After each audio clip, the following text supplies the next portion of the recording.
अस्सलाम वालेकुम स्टूडेंट्स, कैसे हैं? उम्मीद है सब खैर खैरियत से होंगे। आज का जो हमारा टॉपिक है वो है quadratic equation 10 class chapter number 1।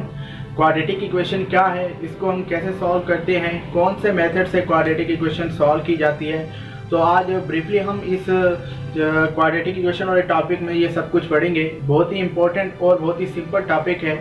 तो सबसे पहले देखते हैं कि हमारे पास क्वाड्रेटिक इक्वेशन क्या होती है। बहुत ही इजी और आसान सी इसकी डेफिनेशन है। मैं यहाँ लिख देता हूँ, an equation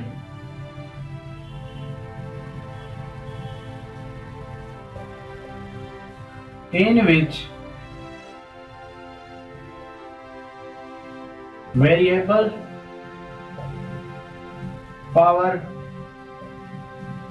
is 2 is called quadratic equation। ऐसी इक्वेशन जिसमें वेरिएबल की पावर क्या हो, हमारे पास 2 हो, वो हमारे पास क्या होती है? Quadratic equation. बहुत ही सिंपल सी इसकी डेफिनेशन है। तो आपने ये लिख लिया, equation in which variable power is 2 is called quadratic equation. इसकी स्टैंडर्ड फॉर्म क्या होती है? मैं इसकी स्टैंडर्ड फॉर्म लिख देता हूं।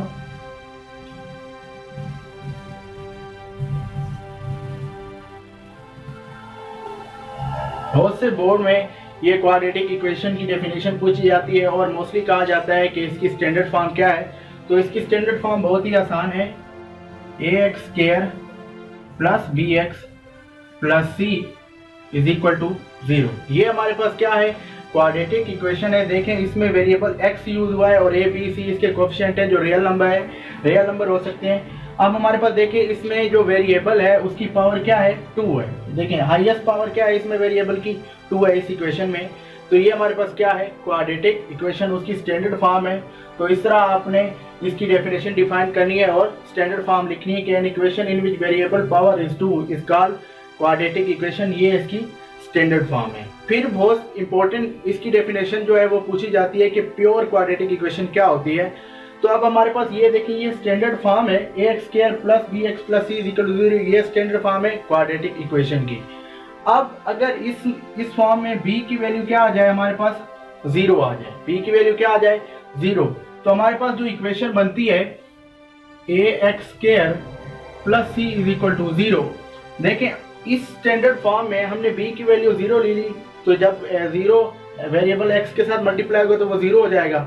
तो हमारे पास इक्वेशन क्या बचेगी? ax square plus c is equal to 0। तो ये जो फॉर्म कहलाती है, ये हमारे पास क्या होती है? Pure quadratic equation.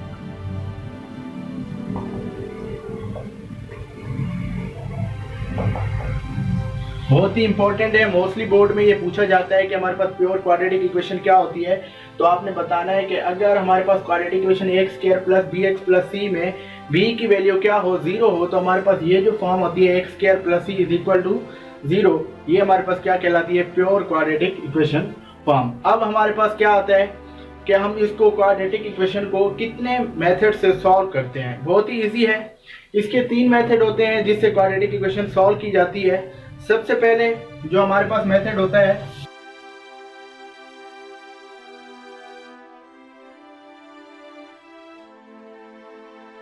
जो फर्स्ट मेथड होता है वो हमारे पास क्या होता है? वो होता है फैक्टराइजेशन।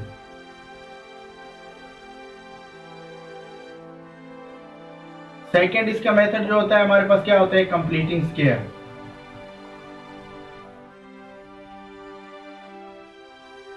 और जो हमारे पास थर्ड मेथड होता है वो हमारे पास क्या होता है? Quadratic formula. तो ये हमारे पास 3 मेथड हैं जिससे हम क्वाड्रेटिक इक्वेशन को सॉल्व करते हैं। फर्स्ट मेथड है फैक्टराइजेशन। ये आपने प्रीवियस 9th क्लास में पढ़ा है कि मिड टर्म कैसे ब्रेक करते हैं। ये फैक्टराइजेशन वही मेथड है। उसके बाद हमारे पास कंप्लीटिंग स्क्वायर, बहुत ही आसान मेथड है। और थर्ड जो है हमारे पास क्या है? Quadratic formula. जब हमारे पास ना क्वाड्रेटिक इक्वेशन फैक्टराइजेशन से सॉल्व हो और ना ही कंप्लीटिंग स्क्वायर से सॉल्व हो, तो हम फिर क्वाड्रेटिक फार्मूला लगाते हैं और उससे आंसर निकालते हैं। तो ये हमारे पास क्या थी? क्वाड्रेटिक इक्वेशन थी प्योर क्वाड्रेटिक इक्वेशन फॉर्म क्या होती है वो भी हमने देखी, इसकी डेफिनेशन भी देखी, और ये उसके मेथड हैं जिससे क्वाड्रेटिक इक्वेशन सॉल्व की जाती है। अब हम इस बढ़ते हैं, जो हमारे पास एक्सरसाइज 1.1 है उसका क्वेश्चन नंबर 1, 2 और 3। 1 जो है उसमें पूछा गया है कि हमारे पास क्वाड्रेटिक उसकी स्टैंडर्ड फॉर्म में लिखें इक्वेशन को और बताएं कि ये प्योर क्वाड्रेटिक इक्वेशन है या नहीं है। तो हम क्वेश्चन नंबर 1 की तरफ बढ़ते हैं कि क्वेश्चन नंबर 1 क्या है।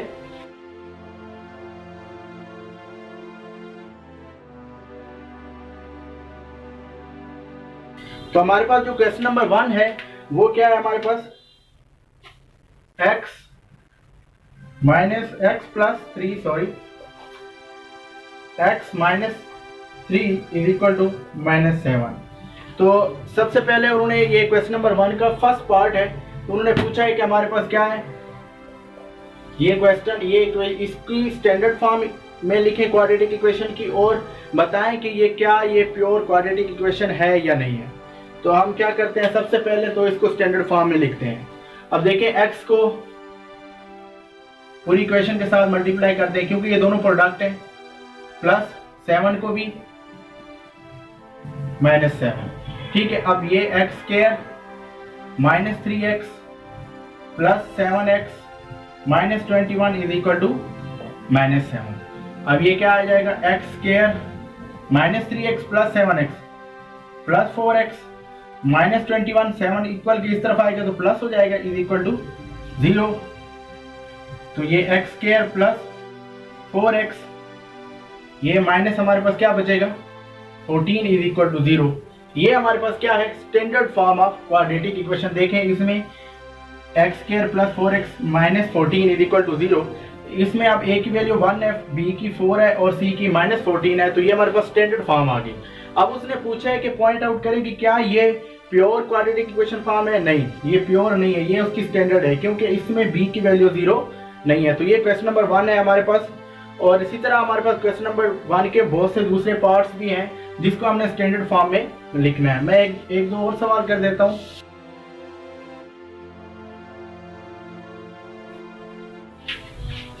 तो ये हमारे पास क्वेश्चन नंबर 1 का 2 पार्ट है।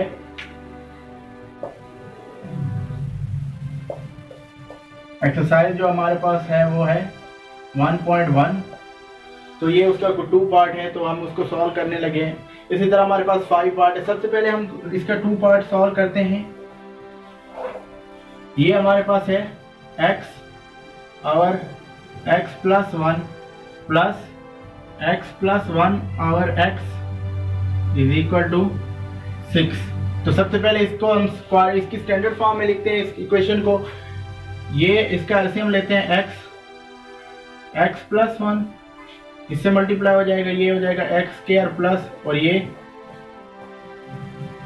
Is equal to 6। ये हमने इसका एलसीएम ले लिया। अब इसको हम क्या करते हैं, इस टर्म को इसके साथ मल्टीप्लाई कर देते हैं। x square plus x plus 1 whole का square is equal to 6 into x plus 1। अब इस इक्वेशन को सॉल्व करते हैं। x इसका स्क्वायर खोलते हैं, x स्क्वायर प्लस 1 का square plus 2x is equal to, अब 6x को मल्टीप्लाई करते हैं, 6x स्क्वायर प्लस 6x। अब इस पूरी इक्वेशन को एक तरफ कर देते हैं। ये हमारे पास क्या हो जाएगा, 2x square plus 2x plus 1 minus 6x square और ये हमारे पास क्या आ जाएगा -6x इज इक्वल टू 0। अब देखिए ये हमारे पास x स्क्वायर है, ये 2x स्क्वायर है। हम क्या करते हैं, ये हमारे पास हो जाएगा -4x स्क्वायर बच जाएगा। इसी तरह हमारे पास ये प्लस का 2x है, ये यहाँ पे हमारे पास क्या आ जाएगा -4x और ये प्लस 1 है, ये एज इट इज आ जाएगा। अब हमने क्या करना है, माइनस को कॉमन लेना है, ये माइनस मल्टीप्लाई कर देते हैं। तो ये x square plus 4x minus 1 is equal to 0। तो ये हमारे पास क्या है, इसकी स्टैंडर्ड फॉर्म आ गई। अब वो कहते हैं कि इसको पॉइंट आउट करो कि क्या ये वाकई प्योर क्वाड्रेटिक इक्वेशन फॉर्म है। तो हम देखते हैं इसमें b की वैल्यू 0 नहीं है, तो ये हमारे पास क्या है, standard form of quadratic equation है। ठीक है, तो हम ये इसी तरह हमारे पास क्वेश्चन नंबर 5 है, वो भी इसी तरह हमने same as it is solve करना है। इसका एलसीएम ले लेना है और सेम यही प्रोसीजर है, इससे हम उसकी स्टैंडर्ड फॉर्म निकालेंगे और उसका प्रोसीजर देखेंगे। उम्मीद है आपको लेक्चर पसंद आया होगा।